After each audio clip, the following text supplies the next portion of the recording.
Assalamualaikum warahmatullahi wabarakatuh. Perkenalkan, nama saya Mutiara Ramadhani dengan NIM 2414130003. Di sini saya akan melaporkan hasil ujian akhir semester berbasis presentasi monolog dengan mata kuliah Teologi Islam dan dosen pengampu Bapak Haidi Hajar Widakdo M.Hum. Di sini saya akan mempresentasikan tentang konsep kada dan kadar menurut aliran teologi dan implikasinya. Kada dan kadar adalah dua konsep penting dalam Islam yang berhubungan dengan takdir dan ketentuan Allah atas segala sesuatu. Kada adalah keputusan atau ketentuan Allah yang sudah ditetapkan sejak dulu untuk semua makhluknya. Misalkan kapan kita dilahirkan, rezeki yang kita dapatkan, atau kapan kita meninggal. Semua yang sudah ada dalam pengetahuan Allah jauh sebelum terjadi. Sedangkan kadar adalah bagaimana ketentuan itu terjadi atau diwujudkan dalam kehidupan kita sehari-hari. Ini adalah proses dari ketetapan Allah yang sedang berjalan atau yang telah terjadi. Contohnya, Allah sudah menetapkan kada seseorang yang akan mendapatkan rezeki berupa pekerjaan. Tapi bagaimana pekerjaan itu didapatkan? Misalnya melalui usaha, belajar, atau bekerja keras. Itulah bagian dari kadar. Konsep ini mengajarkan kita bagaimana semua yang terjadi sudah ada dalam kendali Allah, tetapi kita tetap punya peran untuk berusaha dan berdoa dalam menjalani hidup. Hasilnya, kita harus selalu bersyukur ketika mendapatkan nikmat dan bersabar ketika kita mendapatkan ujian, karena semuanya adalah bagian dari takdir Allah yang terbaik untuk kita. Di sini ada beberapa aliran teologi yang membahas tentang kada dan kadar. Yang pertama ada Jabariyah. Mereka ini bisa dibilang tim pasrah. Menurut mereka, manusia itu nggak punya kehendak bebas sama sekali. Semua yang kita lakukan itu murni kehendak Allah. Seperti wayang yang digerakkan oleh dalam. Misalnya, kalau seseorang malas belajar lalu gagal ujian, menurut Jabariyah itu bukan salah dia karena semuanya sudah ditakdirkan Allah. Dampaknya, kalau seseorang terlalu percaya pada pandangan ini, mereka bisa jadi malas berusaha. Semua dikerahkan pada takdir, sehingga kehilangan semangat untuk berjuang. Tapi di sisi lain, orang yang menghadapi cobaan berat mungkin lebih mudah ikhlas, karena merasa semua sudah ditakdirkan oleh Allah.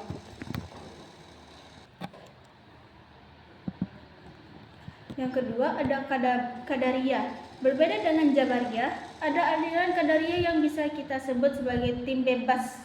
Mereka bilang manusia sepenuhnya bertanggung jawab atas perbuatannya, karena kita punya kebebasan penuh untuk memilih. Misalnya, kalau kamu rajin belajar lalu sukses, itu sepenuhnya karena usahamu, karena campur tangan Allah.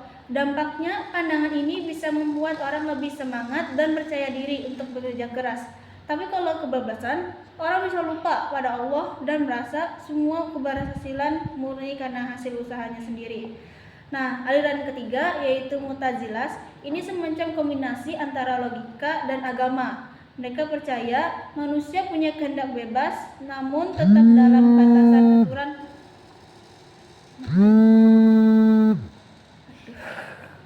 Ulang dari tiganya.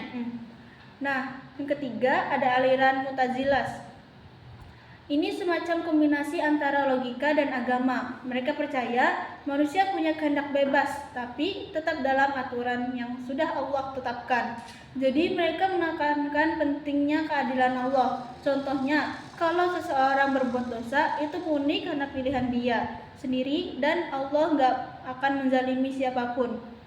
Dampaknya, pemahaman ini membuat orang lebih bertanggung jawab atas perbuatannya karena mereka sadar bahwa baik atau buruknya hidup tergantung pada pilihan mereka sendiri. Tapi karena aliran ini sangat mengandalkan logika, kadang keimanan bisa terasa kering karena terlalu intelektual.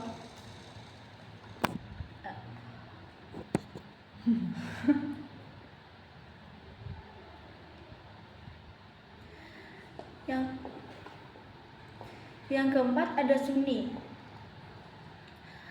yang diwakilkan oleh Asy'ariyah dan Maturidiyah. Mereka ini memilih jalan tengah. Menurut Sunni, manusia punya kehendak bebas tapi tetap dalam kehendak Allah. Gampangnya, kita bisa berusaha, tapi hasil akhir tetap Allah yang menentukan. Misalnya kalau kamu belajar mati-matian tapi masih gagal, itu berarti Allah punya rencana lain yang lebih baik buatmu. Nampaknya dampak pandangan ini membantu umat Islam menjalani kehidupan dengan seimbang. Orang tetap berusaha sebaik mungkin tapi tidak terlalu kecewa jika hasilnya tidak sesuai harapan, karena yakin Allah punya rencana yang lebih baik.